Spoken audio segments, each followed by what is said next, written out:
This is Charisma Glassman's Forbes article titled The GCC Revolution and How Retail and CPG Executives Can Respond.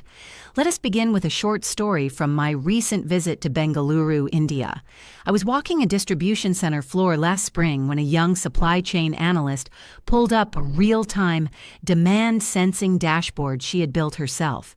She worked for the Global Capability Center of a European grocery retailer, doing work that headquarters had not yet figured out how to request. That moment captured what GCCs have become.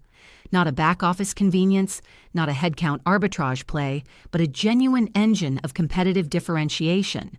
For years, the GCC conversation was transactional. Centers were set up to handle invoice processing and customer service queues.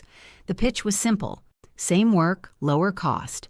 But now I am seeing companies that treat their GCCs as capability incubators pull ahead of those focused on cost reduction alone. In my work advising retail and CPG organizations, I have found that GCC evolution follows 4 distinct stages. Stage 1 is the execution hub, where centers handle transactional volume and are measured on cost and error rate. Stage 2 is the center of excellence, where analytics teams are built and GCCs begin justifying themselves based on value created rather than cost avoided. Stage 3 is the innovation engine, where GCCs build new capabilities from the ground up and run generative AI pilots. Stage 4 is the autonomous GCC, where AI agents and human talent operate together as a unified workforce, making decisions without waiting for instructions from headquarters. In an autonomous GCC, humans do not execute processes. They orchestrate agents, audit outputs, and design the decision architecture that runs the business. This requires people who can define agent guardrails and build feedback loops that make the system smarter over time. Now let me touch on where centers are located.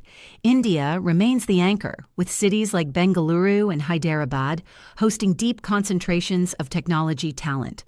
Eastern Europe serves European retailers. Latin America is maturing faster than most executives realize. The Philippines anchors Southeast Asia, and the UAE is emerging as a hub for Gulf market access.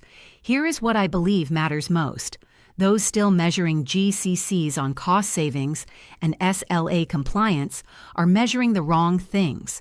Instead, measure capability velocity, AI models shipped to production, revenue attributed to GCC-built products, and talent retention.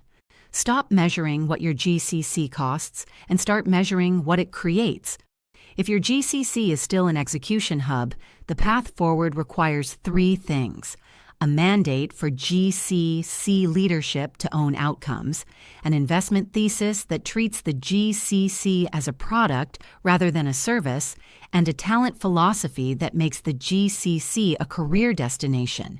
What remains is the executive will to stop treating your GCCs as cost line items and start treating them as the competitive weapons they have already become.